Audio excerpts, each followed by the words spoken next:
In this video, I will show you how to view liked and disliked videos on YouTube. So let's get started.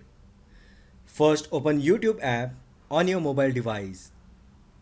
Just make sure that you are logged into the correct account. Now click the profile icon located at the bottom right side.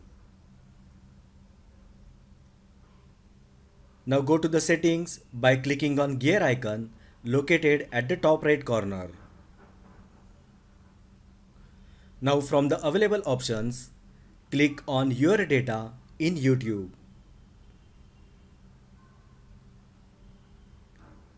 Now scroll down and tap Manage your YouTube search history.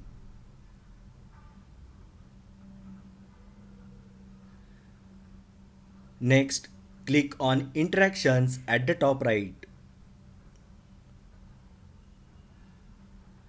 Under Video Interactions, click Video Likes and Dislikes. And here you can see all the videos you have liked or disliked on YouTube.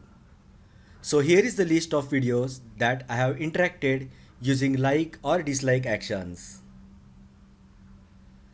So that is how you can view liked or disliked videos on YouTube. If you find the video helpful, then like the video, share with your friends and subscribe to my channel. Thanks for watching and I will see you in the next video.